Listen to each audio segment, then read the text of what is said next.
그 민원연이 여러 가지 분석 중에서 보도의 제목을 보고요. 제목 안에 정당 관련된 제목을 뽑았는데 그 제목이 특정 정당에 유리하면 플러스 1점을 주고요. 아하. 불리하면 마이너스 1점을 주는 예. 이런 방식으로 모든 기사에서 제목에서 그 유불리를 따져보는 이런 판단을 한번 해봤어요. 그랬더니 신문의 경우에 저희가 해보니까 3월 20일부터 신문은 4월 22일까지 5주간 신문 보도를 해봤어요. 예. 그랬더니 더불어민주당 관련해서는 총 마이너스 48점이 나왔어요. 아, 불리하게 보도하면 마이너스 1점. 네네. 유리하게 보도하면 플러스 1점. 예. 그런데 이제 플러스하고 마이너스를 두 개를 더 해보니까 마이너스 48점이 나온 거예요. 야, 더불어민주당에 대해서. 네네. 그런데 이제 국민의당 같은 경우에는 플러스 16점이 나왔습니다. 오호. 뭐 자유한국당도 마이너스 32점, 바른정당은 플러스 14점 예. 이렇게 나왔는데 주로 격차는 이제 민주당하고 국민의당의 격차가 그러네요. 굉장히 크게 나옵니다.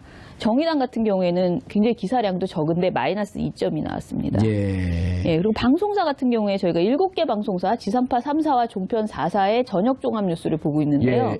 지금 저 나오네요. 그 도표가. 네네네. 예. 방송사 같은 경우에는 총점으로 했을 때 민주당이 마이너스 205점. 어마어마하죠. 예. 국민의당은 마이너스 56점입니다. 방송은 제목에서 거의 다 대부분이 부정적인 것들이 더 많았기 때문에, 그러니까 불리한 것이 더 많았기 때문에 예. 다 마이너스예요. 그런데 그래도 마이너스의 격이 다르다는 거죠. 카운팅이 민주당은 마이너스 205, 국민의당은 마이너스 56 해서요. 일테면 제목이 부정적이라고 하는데 일테면 한두 개 정도 소개시켜 주실 수 있나요? 소개. 기억나는 제가 지금 대로. 예.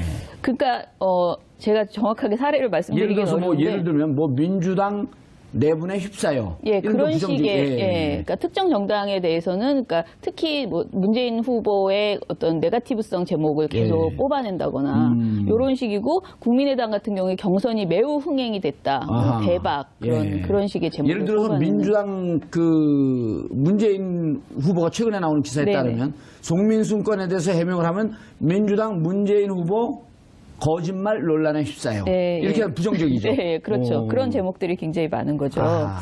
근데 이게 격차가 조금씩 다른데요. 예. 격차가 제일 큰 방송사가 있어요. 그러니까 민주당하고 국민의당. 국민의당, 예. 그 격차 제일 지금 큰 데가 평균 총점 차이는 방송에서 지금 약 한 150점 나왔거든요. 예, 그렇죠. 그런데 TV조선 같은 경우에는 마이너스 45점이 그러니까 그 민주당은 마이너스 56점이었는데 국민의당은 마이너스 11점으로 45점 차이가 나는 거예요. 국민의당이. 그러니까 그 TV조선이. 그런데 MBC 같은 경우에는 30점. 이게 2위예요, MBC가. 예. 3위가 MBN 29점. 그리고 4위가 채널A 24점이거든요. 예. 그래서 저희가 봤을 때 아무래도 종편이 지상파보다는 좀 더 그 민주당과 국민의당의 격차가 크게 나타났고요. 예. YTN도 좀 그럴 것 같은데 YTN은 안 났나요? 예, 많이? 저희가 근데 YTN하고 연합뉴스 TV를 이번 모니터에서 좀 뺐어요. 근데 그 이유가 예. 여기가 보도 전문 채널이어서요. 저녁 종합 뉴스만 가지고 저희가 비교를 하는데 저녁 종합 뉴스라고 특정 지을 수 있는 그런 그 보도가 사실은 YTN과 그쪽은 없어요. 객관적으로 똑같이 그 잣대를 댈 수가 없고요. 저희가 자주 해봤는데 YTN 같은 경우에는 나름 기계적 균형은 잘 맞추는 편입니다. 예. 지금. 예. 그래서 뭐 MBC가 탄핵 이후에 뭔가 눈치채지 않았을까요? 뭐 그런 것도 있고 애초에 YTN의 문제는 사실은 깊이 있는 보도가 없을 뿐이지 기계적 균형은 나름 굉장히 맞추려고 하는 그런 경향이 있었습니다. 예, 알겠습니다. 고 기자님. 네. 졸지 마시고요. 조지. 이쪽하고 얘기하고 우리 사무처장님하고 얘기했더니 오늘 계속 저는 반성하고 있었습니다. 예, 그랬어요? 네. 오늘 제 이 소개 태도도 지금 이쪽에는 플러스 2점, 여기 마이너스 2점이에요. 계속 부정적 소개를 하는 거야. 졸지 마시고요. 예. 시사저널이라고요? 잠이 깨네요. 예. 자, 이렇게 보도를 하면 이제 저기 조금씩 이렇게 나가고 이런 걸 하는 걸 알고 있다고 하지만 저렇게 한다고 해서 신문이나 방송 이런 데들이 이런 시민사회에서 우리 감시하고 있으니 좀 조심하자. 이런 영향 받나요? 글쎄요.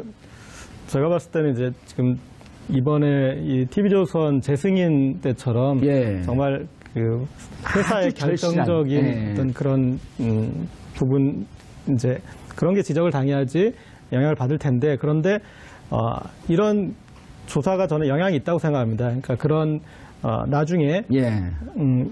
영향을 주는 평가를 할 때 그들도 어떤 객관적인 자료들, 정량적인 자료들이 필요하거든요. 예. 그래서 거기서 여기에 이제 참고 자료로 충분히 기능을 좀 할 수 있다고 생각하고요. 그리고 뭐 아무리 그래도 이렇게 언론이 이 지켜야 할 이제 본분이라는 게 있는 건데 예. 그 본분에서 이만큼 멀어졌다라는 게 환기될 때 네. 그것에 대해서 그래도 일선 기자들은 어느 정도는 이런 것에 대해서 좀 부끄러워하는 부분은 있을 것 같습니다. 기자분들은 좀 부끄러워한다.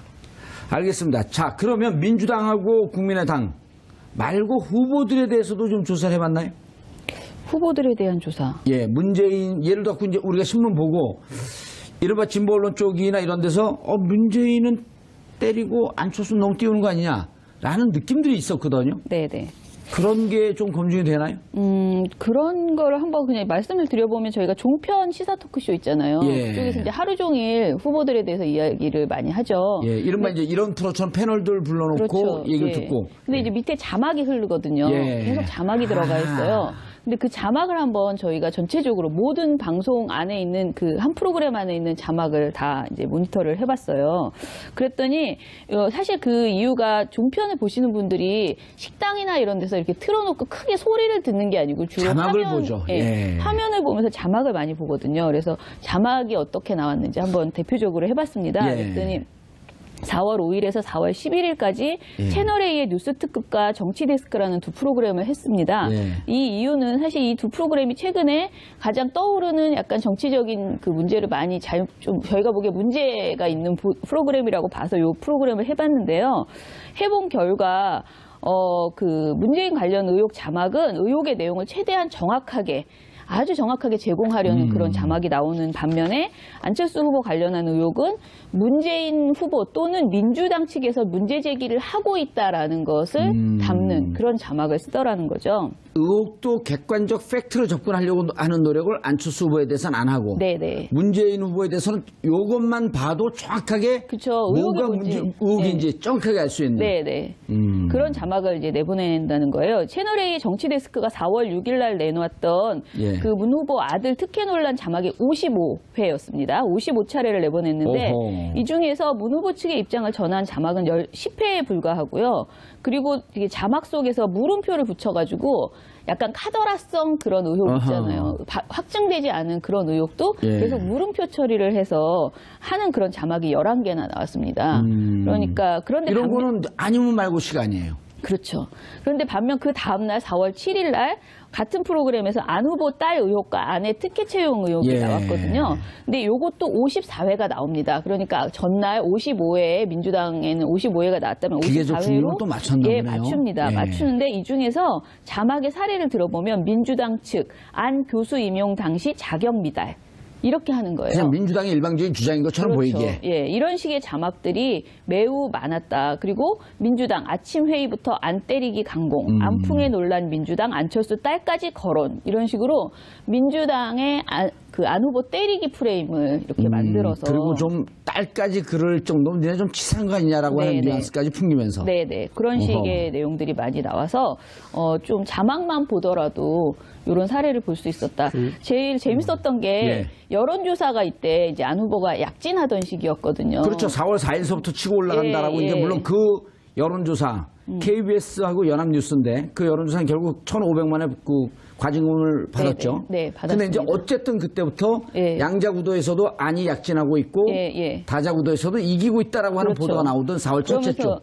이 여론조사를 너무나 이제 강조를 하면서 심지어는 그 선거 시기에 한 달 전 선거 한 달 전에 여론조사가 거의 굳어지는 경우가 너무나 많았다라면서 이런 것을 강조하는 자막을 하고 내보내요. 그러면서 제목이 안철수 서울 충청서 문재인 앞서라는 제목의 자막을 한번 내보낸 다음에 계속 그대로 있으면 쑥스러웠는지 다음 자막은 문재인 서울 충청서 안철수의 뒤져 이렇게 자막을 내보내는 거예요. 아유, 훌륭한. 마치 진짜 예. 무슨 학습지처럼 주제를 바꿔가지고 어떻게 바꿀 수 있는지 물어보는 응용 것처럼. 문제 풀 수 있도록. 네네. 예. 굉장히 황당한 그런 그 자막들이 많아서 그게 어디 방송국이라고요? 채널A. 예, 거기 출연하지 채널 말아야겠네, 거기. 예? 채널에 출연하시죠? 글쎄 잘 모르겠는데 저는 타이틀만 알고. 그 자막에서 이 자막의 크기, 네. 글자의 크기, 그거 자체도 어떻게 보면 선정성 척도도 맞아요. 저는 될 수 색깔, 있습니다. 색깔 네, 배치까지. 색깔. 네. 네. 빨갛게. 그렇죠. 맞아요. 그 종북 논란하면서 그 종북을 빨간 거라면 저놈들 빨갱이네. 예, 그렇죠. 그 자막에 대해서는 야.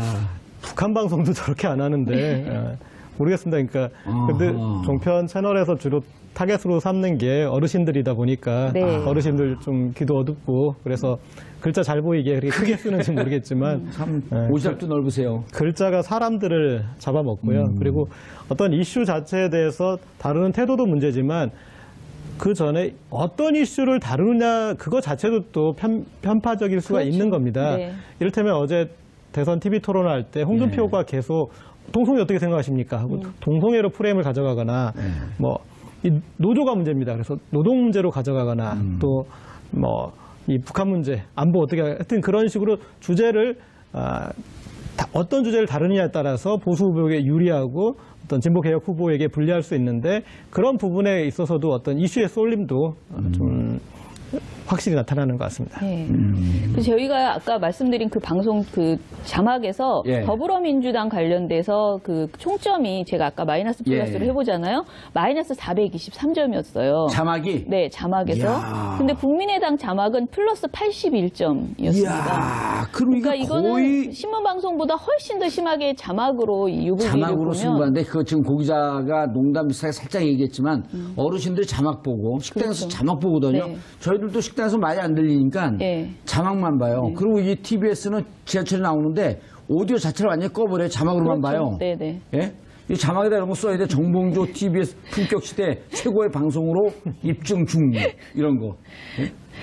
그리고 이제 그 방송이 많은 사람들이 그 패널들이 하는 말을 요약해서 자막이 나갈 거라고 착각하시는데 착각을 하죠. 전혀 네. 그거랑 상관없이 그냥 작가들이 이제 막 써준 그런 자막이 미리 준비해 놓은 그게 나가는데 그 자막의 그 어떤 주제들이 대부분 굉장히 보수 후보에게 그러니까 유리한 그런 내용으로 나가고 있다는 그런데 거죠. 제가 이제 방송사와 무관하게 네. 또 프로와 무관하게 대체로 이제 작가들 특히 이 시사 작가들 보면은 네. 회사의 입장과 무관하게 좀 이렇게 진보적이거나 개혁적 성향이 의외로 무척 많아요. 네네. 그리고 그런 종편에 근무하면서 또 토요일 날은 촛불 들고 나오는 이런 또 이제 배신자 그 프레임도 있어요. 회사의 입장에서. 근데 그분들이 그걸 뽑을 때는 개인적 이런 견해보다도 데스크에서 지시하는 대로 뽑는 거 아닌가요? 그런 것도 있고 제가 들은 제보에 의하면은 예. 조선일보의 제목을 가장 많이 참조하고 있다라고 저는 들었습니다. 종편의 많은 그 작가분들이 왜냐하면 거기가 이제 제목을 잘 잘 뽑는다고 뽑죠. 생각하시고 그 자막 그러니까 그 제목을 흉내내서 이렇게 조금씩 고쳐서 변형을 줘서 많이 하고 있다고 예. 그렇더라고요. 제가 보기에는 이런 것 같습니다. 그러니까 자막이 순간적인 거잖아요. 그러니까 위에서 지시가 내려와가지고 자막을 달고 하는 그런 경황은 없을 네, 거예요. 네. 그런데 자막을 맡은 사람들이 담당 뭐 작가가 하든 이제 기자가 하든 자기 검열을 하고 있는 거죠. 그렇죠. 그러니까 아니면 또 그 전에 방송에서 자막을 왜 그렇게 뽑았어라고 한두 번 질책을 그렇죠. 당하면 예. 아 데스크가 뭘 원하는지 하면서 스스로 자기 검열하면서 거기에 입맛에 맞게. 그리고 또 자막이 예. 시청률에도 영향을 미치기 때문에 그렇죠. 자극적인 또 자막으로 그렇게 네, 흐르고 맞아요. 있고요. 한눈에 확 들어오는 우리 자막. 자막 얘기하니까요. 우리 저 PD가 자막을 안 넣어. 이 양반 이상한 사람들이야. 그리고 이제 이런 게 있는 것 같습니다. 그러니까 박근혜 대통령 이제 탄핵 국면에서 나타난 현상인데 거기에서 보수 세력 중에 박근혜 전 대통령에게 문제를 지적하시는 분들은 이전에 정치할 때와 완전히 다른 태도를 보여주셨어요. 이를테면 외부자들의 전효옥 전 의원이 하는 발언을 보면은 예. 정말 지극히 정상적이잖아요. 예, 그리고 대단히 훌륭하죠. 정말 맞는 말만 하고 예. 그런데 이분이 예전에 정치를 할 때는 그런 스타일이 아니었잖아요. 어떤 그 보수 세력을 대변하는 듯한 이제 그런 것을 보였는데 그러니까 선 입장에 본인이 선 자리에 그리고 본인이 대변하는 입장에 따라서 달라지는 모습을 우리가 볼 수 있었는데 그런 자막에서도 제가 봤을 땐 그런 것 같습니다. 그러니까 우리가 밖에서 접할 때는 정말 진보적인 것 같기도 하고 그런데 이제 자기가 종사하는 프로의 성격에 따라서 그에 맞게 자막을 뽑는다. 그렇죠. 이게 이제 우리나라 보수 세력의 어떤 예. 전반적인 특성인 것 같습니다. 이거는 그러니까 자기 면접을 스스로 주는 거죠. 이건 그냥 일로서, 업으로서 내가 그냥 즐기듯이 하는 일이고 나는 생각을 이렇게 해. 그러니까 그러면서 이 자막이 주는 그 엄청난 폐해나 어떤 그런 이 편파 보도의 문제에 대해서는 잘 의식을 안 하는 거죠. 예, 알겠습니다. 계속하시죠. 제 준비한 것 중에서 예. 오늘 방송에서 원래 준비하지 않았는데 갑자기 자막 얘기하니까 예. 나온 건데 태그 있잖아요. 태그 해시태그라고 교통 예. 기사에 태그를 예. 많이 걸거든요. 태그를 걸죠. 근데 이 태그를 가지고 또 장난을 치는 걸 저희가 하나 뽑아봤는데 아주 첨단 장난질을 하네요. 예. 이제 페이스북에 언론사들이 다 페이스북에 자기 뉴스 페이지를 만들거든요. 근데 거기 페이스북에 기사를 올리면서 요즘 문재인 침해설이 은근히 많이 언론에, 그러니까 그 어떤 네티즌 사이에서 막 이렇게 올려요. 예. 그런데 그런 글에서 조선일보가 자신들의 기사를 하나 올리면서 그 기사에서 뭐라 그러지? 문재인 침해로 해시태그를 달아버리는 거예요. 근데 기사의 내용이 제목이 대선 토론 문, 이재용, 이재명, 유승민, 유시민으로 잘못 불러. 그러니까 대선 토론에서 말실수한 걸 문 후보가 갖고. 말실수한 것을 쭉 엮어가지고 기사를 하나 올리는데 그 기사의 해시태그가 문재인 침해설인 거예요. 야. 그리고 거기에 또 두 개의 해시태그가 있는데 그리고 3D 프린터 논란 이렇게 해서 이걸 치면은 그게 며칠째인가요? 이게 4월 13일 날 조선일보 페이스북에 올라간 글이고요. 예. 기사도 4월 13일자 조선일보 기사입니다. 근데 이게 그게 TV조선이 네. 조건부 승인을 받았잖아요, 종편? 이거는 승인 이후에 나온 보도죠. 승인 이후에 나온 네네. 보도죠? 네네. 이걸 보고 정신 못 차렸다 이렇게 얘기하는 거 아닌가요? 조선일보 침해? 네, 조선일보 간이 배 밖으로. 그런데 참 이게 아이러니한데 네. 사실 이번 대선 후보에서 치매 국가 책임제를 내세우고 치매에 대해서 가장 구체적인 공약을 한 후보가 네. 문재인 후보인데 네. 예. 그런데 본인은 그렇게 치매 문제에 귀를 기울였는데 이런 어떤 나쁜 뉴스에 의해서 치매설이 나와버린 그건 정말 이게 어떤 언론의 병폐의 가장 극단적인 형태인 것 같습니다. 아니, 악의적으로 선전할 수도 있네요. 본인이 치매에 걸려갖고 치매 정책에 집착하고 있다고. 근데 이런 페이스북 글을 올리면 예. 거기에 댓글이 뭐 엄청나게 악의적인 댓글이 많이 달려서 저는 최소한 언론사의 페이스북이라면 공식적인 페이스북이라면 이런 기사는 올리지 않는 그러니까 안 올려야 되는데 중앙일보도 예를 들면 중앙일보 같은 경우에는 또 마찬가지로 제목이 문재인 치매 의심 증상 8가지 보여란 이런 제목의 그러면서 내용들을 8가지 하는데, 구체적으로 다 이런 걸 했을 예, 거 아니에요? 이건 제가 지금 말한 거는 그 페이스북에 쓴 글의 내용이고요. 그 기사가 걸려 있잖아요. 근데 기사의 제목은 문재인 치매 의혹 제기한 블로거 근황이에요. 근데 근황이라고만 되어 있는데 사실 이날 이 사람이 체포가 된 거거든요. 근데 체포가 됐다는 것을 명백하게 밝혀주면 이게 가짜, 치매설이 아하, 가짜라는 게 예. 입증되잖아요. 근데 블로거 근황 이런 제목, 애매한 제목을 뽑아서 뭐지 이게? 예. 기사를 그리고 사진도 전부 문재인 후보가 졸고 있는 사진을 묶어가지고 이렇게 딱 보여주더라고요. 그래서 이게 참 너무 수준 낮은 네거티브 보도들이 나오고 있다. 수준이 낮으면서 또 어떻게 보면 사실 감각적인 거거든요. 그쵸. 그러니까 제가 SNS는 조금 일가견이 있습니다. 그렇죠. 예. 네, SNS에서 어떻게 사람을 낚을 수 있을지 그러니까 낚시를 잘하시는 분들은 이 강이나 바다에 가보면 보이잖아요. 물이 고깃대가. 어디 있는지 보인다면서요? 네. 예. 그리고 어떻게 하면 몰려들게 하는지 어떻게 떡밥을 던질 줄 알잖아요. 그러니까 그런 이쪽에 종사해 보면은 그런 이제 악마의 유혹을 받습니다. 이런 쪽으로 끌고 가면 그런 사람들의 사실은 선의에 기대는 것보다 악의에 기대는 게 훨씬 더 효과적인 거거든요. 네. 그런데 미디어의 SNS를 관리하는 사람은 절대적으로 조심해야 되는 게 그겁니다. 그런 악의를 발휘하면 안 돼요. 악의를 발휘하면은 효과도 볼 수 있고 그렇지만 그 미디어가 점점 더 악의적으로 빠져들어갈 수밖에 그리고 신뢰성을 없어요. 잃잖아요, 점점 예. 더. 결국은 지금은 악의적으로 해서 조금 결과가 뭔가 오는 듯한 달콤함이 있지만 그렇죠. 전국적으로 그 언론사를 그리는 거 아니에요? 달콤함에 넘어가 있는 것이 자막으로 나타나고 해시태그에 나타나는 거죠. 자막과 네. 해시태그. 오늘 밥값 하시는데 SNS에 대해서 전문가다라고 하는 게 훨씬 더 설득력이 있어요. 네, 감옥에만 보내지 말아주십시오. SNS 너무 재밌어서 제가 팬입니다. 아, 그래요? 너무 재밌게 잘 쓰세요. 나중에 제 캠프 명함 드릴 테니까 제 캠프로 놀러 오시죠. 저기 그 손석희 사장님이 어제 문재인 후보의 제안을 거절하던데 되게 멋있어 보였습니다. 저도 거절하겠습니다. 뭐 거절하는 게 멋있었어요? 뭐라고 그랬는데 문재인 후보가? 네, 그 국민 추천제를 예. 하겠는데 국민들이 추천하면 손석희 사장님도 거절하지 마시고 내각으로 이렇게 들어와 달라 부탁을 했는데 단호하게 거절하더라고요. 뭐라고요? 거절하겠습니다 이래? 뭐 비슷한 표현으로. 알겠습니다. 나중에 우리 캠프에 안 오시겠다는 걸 거절한 거죠?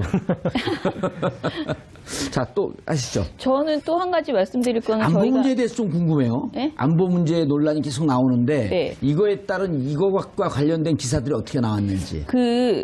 어떻게 이렇게 저랑 마음이 딱 맞으실까? 예. 제가 지금 말씀드리고 싶었던 게 2주의 나쁜 보도를 저희가 선정해요. 매주. 어허. 그래서 예. 일주일치의 보도 중에서 나쁜 보도를 하는데 지난주에 나쁜 보도를 이제 월요일 날 어제군요. 어제 이제 발표를 했습니다. 그런데 2주의 나쁜 보도의 1위부터 3위까지가 모두 조중동에, 그러니까 신문 나쁜 보도, 방송 나쁜 보도 따로 하는데 신문 보도가 조중동의 안보 공세가 뽑혔습니다. 근데 1위가 주적 논란 부추기는 조중동의 사설 칼럼들로 선정이 됐습니다. 그리고 2위가 중앙일보의 송민순 쪽지 공개한 단독 인터뷰 보도 2건. 이게 이제 2위로 선정이 됐고요. 3위가 전쟁 불사론을 주장하고 있는 조선일보의 칼럼으로 뽑혔습니다. 그래서 지금 신문 보도를 보시면 그냥 절반은 이 안보 논란, 그리고 절반은 네거티브. 예, 네거티브인데 네거티브도 있지만 그리고 이제 계속 부추기는 것은 아까 말씀하신 합당이 아니죠. 이제 예, 단일화. 후보들 단일화. 후보 단일화 이전에는 단일화 그러면 굉장히 나쁜 것으로만 하다가 요즘은 굉장히 왜 안 하는가 이렇게 촉구하는 예. 이런 글들이 굉장히 많이 나오고 있는 상황이고요. 그리고 이 안보 관련돼서 또 나쁜 보도, 지난주에 나쁜 보도로 예. 방송 보도가 1위부터 3위까지가 다 MBC로 선정이 됐습니다. 제가 MBC가 아까 격차가 30점으로 예. 굉장히 크다 그랬잖아요. 근데 MBC의 지난주에 1위 가장 나쁜 보도로 선정된 것은 제목이 이산가족 상봉, 특혜, 북한의 의도는? 이라는 보도입니다. 그래서 이 제목이 문재인 후보의 이산가족 상봉 특혜 의혹이 있다. 라고 이야기를 하는 거예요. 이런 보도였고요. 2위가 북한이 문재인 후보를 밀어주고 안철수 후보를 비난하고 있다라면서 그런 식으로 대선에 개입하고 있다는 내용의 보도였습니다. MBC 북노골적 선거 개입 안철수 정조준이라는 4월 19일자 보도였습니다. 이게 2위를 차지했고요. 3위는 문재인 호남 홀대론의 실체를 확인해보겠다. 라면서 내놓은 문재인 후보 호남 홀대론 실체는이라는 4월 19일자 기사였습니다. 이 세 개의 기사가 사실상 겉으로는 문재인 후보의 어떤 의혹을 점검해 보겠다, 팩트를 체크해 보겠다라는 식의 그 겉으로는 후보 검증 보도거든요. 그런데 사실 내용을 보면은 검증이라고 할 수 있는 내용이 없습니다. 대부분이 거의 카더라성 그리고 이제 타당, 특히 자유한국당에서 제기하는 문제 제기들, 또 국민의당에서 이제 뭐 묻는 것, 이런 것들 타당해서 정치 공세를 하는 것들을 그대로 가져다가 그냥 전하는 이런 보도들을 하고 있는 거죠. 그래서 검증보다는 의혹 제기가 주로 되고 있고 타당의 문제 제기를 언론사가 소화해서 검증해서 내놔야 되는데 그렇게 하지 못하고 있다는 점에서 저는 일종의 흑색 선전에 지금 가담하고 있다, MBC가. 예, 알겠습니다. 말씀 오늘 여기까지 듣겠습니다. 네. 대선을 앞두고 유권자들이 판단의 기준은 언론, 방송 그리고 SNS를 통해서 얻는 정보입니다.